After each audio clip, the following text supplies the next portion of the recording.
The Minions are going back, way back, in this prequel to the Despicable Me series Illumination Studios Minions. Secrets and Easter eggs abound on their journey. Let's get up to speed. From the outset of the movie, we watch as the Minions evolve through time. Did you notice that even the materials used in their goggles change? Take a look. In the first 5 minutes, you'll see that they change from palm fronds to wood to the various different metals with leather straps before becoming the silver and black leather we've come to recognize when Kevin, Bob, and Stuart climb onto land in New York City.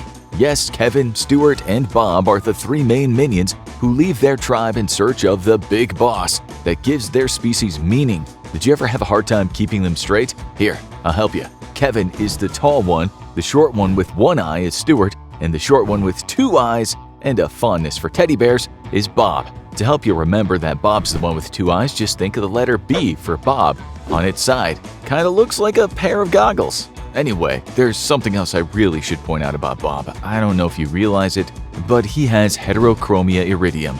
I know what you're thinking. Oh no, doctor, is it fatal? Of course not! Heterochromia iridium is just fancy medical lingo for has two different colored eyes. See, one's green and one is brown. So why three minions? And why does their dynamic feel so familiar? It's because they were designed to be like three other characters in the Despicable Me universe. Gru's three adopted daughters, Margot, Agnes, and Edith. Margot, Agnes, and Edith are voiced by Miranda Cosgrove, Elsie Fisher, and Dana Gayer, while Kevin, Bob, and Stuart are voiced by Pierre Coffin, and Pierre Coffin. In fact, did you know that the co-director voiced each and every one of the 899 minions in the movie? Talk about job security. But talking like a minion is no easy feat. We'll get to that later. Back to New York City. Our minions find their trademark overalls hanging on clotheslines in an alleyway. Does that alleyway look familiar to you at all? It might just remind you of the alleyway full of cats that terrorize Max in another Illumination Studios animated feature, The Secret Life of Pets. Still, seeing Kevin, Bob, and Stuart in their overalls, something is not quite right.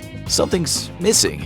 Can you put your finger on it? The overalls are missing Gru's G insignia. Of course, that makes sense because our minions haven't met Gru yet. Now that they're properly dressed, there are some sights worth mentioning as they venture through the Big Apple. Watch the minions head to Music Pad for a little window shopping. You can see a men's clothing store next door called Our Melodondry. This is a little shout out from producer and CEO of Illumination Studios, Chris Melodondry, to his pops Roland, who owned a clothing store in NYC. Before long, the minions find themselves at a department store. Take a close look at the mannequins inside. Notice anything? Many of them look strikingly like another character from the Despicable Me series, Lucy Wilde, the secret agent from the Anti-Villain League who stole Gru's heart, voiced by Kristen Wiig. Of course, when looking for a new big boss, what better place to find the villain of your dreams than VillainCon in Orlando? It's there that the minions meet Scarlet Overkill, the hottest, greatest, and first female villain out there, voiced by Sandra Bullock. There is so much to see while we're at the convention. Everyone who's anyone is in attendance. Check out that young scientist with the green sweater doing a demonstration of his freeze ray. You may not recognize him so young, but that's Dr. Nefario, voiced by Russell Brand. Too bad his invention hasn't quite taken off yet. But look closer and you'll realize he's actually doing the demonstration for one of his future customers. Or should I say bosses? Check out the backsides of the boy in the black and gray scarf and the lady in the polka dot dress. You're looking at young Gru and his mother, voiced by Steve Carell and Julie Andrews in the series. Not convinced? Check out Gru's beak of a nose as he turns to face us. Another interesting presenter is Professor Flux, who gives a demonstration of his time machine. Although his experiment proves disastrous, did you know that Professor Flux is an Easter egg? He's named after the flux capacitor, which is another important time travel device because it allowed Marty McFly and Doc Brown from Back to the Future to travel through time in their iconic DeLorean. So Flux has got that going for him. Had that going for him. RIP Professor Fluxes. Anyway, Scarlet Overkill is the headliner at the convention. Listen while Kevin stares in awe at her statue. You can hear the announcer saying that she's appearing now in Hall H. Hall H is sort of an insider joke for anyone who's made the pilgrimage to San Diego Comic-Con. All that con's biggest presentations happen in Hall H. Alright, this next one is tricky, but there's another villain from the Despicable Me universe sitting near Frankie Fishlips in the audience of Hall H. While Frankie gets carried away and makes a fool of himself, take a look at the audience member 3 people to the right and 1 row behind. He's not wearing his normal clothes. Maybe he's observing incognito, or maybe he's just going through a biker phase. Whatever the explanation, that's Eduardo Perez, aka El Macho, the big bad from Despicable Me 2, voiced by Benjamin Bratt. For fans of 80s classic villains, take a look at the bushy-browed fella sitting in front of the Minions with the long black robe and the big bulbous schnoz. He's Illumination's version of Gargamel, evil wizard and arch nemesis to the whimsical little blue people known as the Smurfs. Come on, you know the song! Let's not sing it and avoid getting slapped with a copyright claim. Moving on. How about historic villains? Sure, he's famous for saying he's not a crook, but Americans knew better back in 1974. Still, this movie takes place in 1968, so maybe it would be a little surprising to find Richard, aka Tricky Dick Nixon, in attendance at Scarlet Overkill's keynote presentation, front and center. And sitting close by is a gent in sunglasses and a hat. That's Chilean dictator General Augusto Pinochet, who took power over Chile from 1973 to 1990.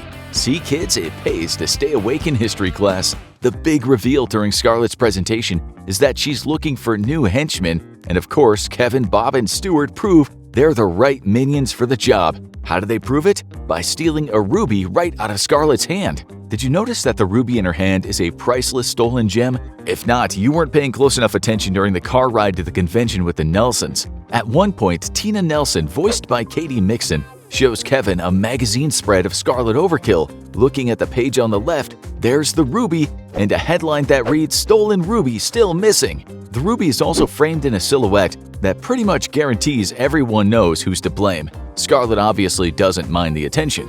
After the Minions steal the ruby from her, Scarlet immediately takes them back to her castle lair in England to bring them up to speed on her next major scheme, stealing Her Royal Majesty Queen Elizabeth's crown. Watch as she shows the Minions the portrait of the Queen. At one point, she steps in front of the picture in such a way that it looks like she's wearing the Queen's crown, which of course is her ultimate goal. But after all is said and done, we know that Gru winds up with the crown in the end. What? Don't get mad. That wasn't a spoiler.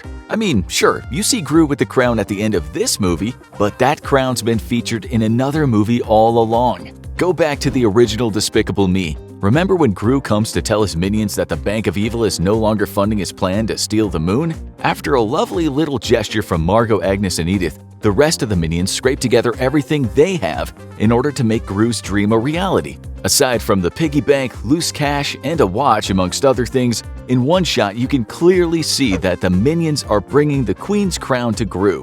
So as you can see, Scarlet's failure had already been written out of sequence. Did you know that Scarlet has something in common with one of our minions? Pay close attention to her passive-aggressive yet super threatening retelling of the Three Little Pigs. Did you notice that the picture of Scarlet on the easel shows her with a teddy bear? It looks exactly like Bob's teddy bear, Tim. No wonder she seems to have a soft spot for Bob. Well, soft by supervillain standards. Speaking of teddy bears, later on in the movie when Queen Elizabeth shows her gratitude to the Minions, she rewards Bob with a crown for his teddy Tim. Bob is so grateful he shouts, "Terima kasih." Terima kasih is Malay for thank you. Malay is a language spoken in Southeast Asia. Is that it? Have we figured out what language the Minions speak? Not quite. Back when Scarlet shows the Minions her portrait of the Queen, she asks them if they know who the subject is. Kevin guesses, La Cucaracha? La Cucaracha, aside from being a famous song, is Spanish for the cockroach. So what the heck is going on with the Minions language? Well, Minionese, or the banana language as it's sometimes referred to, is a mishmash of gibberish that uses words in a totally nonsensical way from across multiple languages, including Spanish, Italian, English, German, French, Portuguese, Hebrew, and more. So how in the world do you try to translate that? You don't, according to director and Minions voice Pierre Coffin. Words were literally put together based on how funny they sounded. Go ahead, translate the words all you like, but you're probably better off trying to guess what the Minions are saying based on the situation. At one point, all the rest of the Minions make the journey across the world to join Kevin, Stuart, and Bob.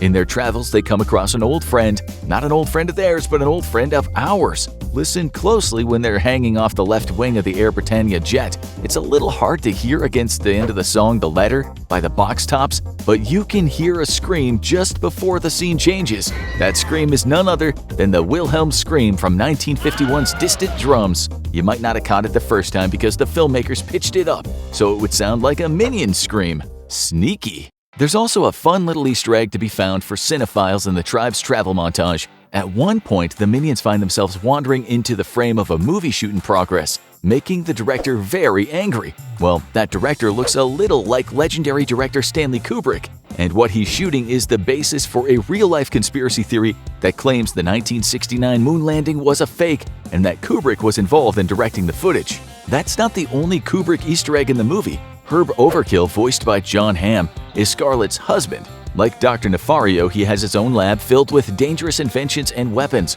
But what might be more of a concern is his choice of flooring. His carpet is the same design found in the Overlook Hotel, the hotel which transformed Jack Torrance from a dull boy into a raging psychopath in Stanley Kubrick's adaptation of Stephen King's shocker, The Shining. Now, how can you make a movie with pop culture references set in the 1960s UK that avoids making a single reference to the Beatles? Easy, you can't! Remember when the Minions climb out of the sewer on Abbey Road, only to be stomped on by 4 pairs of feet? The song playing during the shot is Love Me Do by the Beatles, and the 4 pairs of legs supposedly belong to the Fab Four. One of them's even barefoot, just like Sir Paul McCartney on the Abbey Road album cover. I hope you enjoyed this video and found some cool new things you missed before in Illumination Studios Minions. Make sure you subscribe to Movie Logic for more daily movie facts, trivia, and Easter eggs.